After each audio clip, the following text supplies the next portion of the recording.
Halo, kamu punya planning jalan-jalan ke luar negeri? Saya punya beberapa tips buat kamu, terutama para solo traveler dan perempuan. Yang pertama biasanya saya lakukan adalah melakukan riset atau googling mengenai keamanan di negara tersebut, tepatnya di kota-kota yang ingin saya singgahi. Nah, keamanan ini bukan hanya keamanan secara umum ya, tetapi juga modus-modus operasi para pencopet untuk tas kita, untuk gadget ataupun HP kita, dan juga barang-barang berharga kita lainnya. Yang kedua adalah meriset atau mencari hotel dengan posisi yang strategis. Strategis dalam hal ini artinya dekat dengan toko makanan, supermarket, ataupun restoran. Yang bisa buka sampai malam, syukur-syukur 24 jam. Jadi kalau malam-malam kita kelaparan, gak susah tuh cari keluar ataupun terlalu khawatir mengenai soal keamanan. Strategis ini juga berkaitan dengan bagaimana posisi hotel kita dengan stasiun tempat alat transportasi yang mau kita gunakan. Misalnya bus, tram, ataupun subway. Ataupun kemudahan untuk memanggil taksi, mencari taksi dari hotel. Yang ketiga adalah berkaitan dengan alat transportasinya sendiri.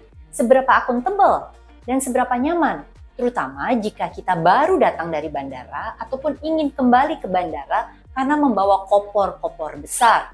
Apakah kita masih bisa menggunakan MRT atau subway atau justru harus menggunakan taksi karena pasti lebih nyaman dan durasinya bisa lebih cepat.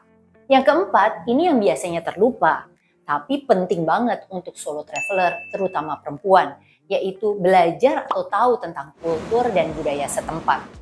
Akan lebih baik kalau kita punya teman yang tinggal di negara ataupun kota tersebut, sehingga bisa memberikan kita informasi dengan lebih jelas. Jangan sampai ternyata kita memberikan signal yang salah, terutama kepada lawan jenis. Apakah kita boleh tersenyum, menunjukkan keramahan seperti saat kita di Indonesia, atau justru tidak boleh menunjukkan ekspresi dan senyuman supaya tidak dianggap memberikan signal lampu hijau kepada lawan jenis untuk mendekati kita. Dan yang kelima atau yang terakhir adalah soal bahasa. Kita harus riset apakah orang-orang di negara tersebut cukup mampu berbahasa Inggris. Sekali lagi syukur jika kita punya teman yang tinggal di negara atau kota tersebut dan bisa menemani kita. Atau kita menyewa tour leader, tour guide yang bisa berbahasa setempat. Tapi jika kita tidak punya kemewahan itu, saya biasanya belajar mengenai beberapa sapaan sederhana dengan bahasa lokal. Seperti selamat pagi, selamat siang, selamat sore, dan tentunya terima kasih. Jadi kalaupun kita punya kesulitan komunikasi nantinya, paling tidak orang tersebut mau lebih berusaha karena dia cukup senang melihat kita berupaya untuk mempelajari bahasanya. Tapi sekarang ini mestinya nggak usah terlalu repot karena ada aplikasi Google Translate yang secara real time bisa menerjemahkan apa yang kita ingin tahu lewat bahasa kita ke bahasa lokal atau bahasa setempat. Warganet, kamu punya tips lain nggak? Kalau iya, tulis ya di kolom komen. Jadi, selamat jalan-jalan, enjoy tapi tetap hati-hati.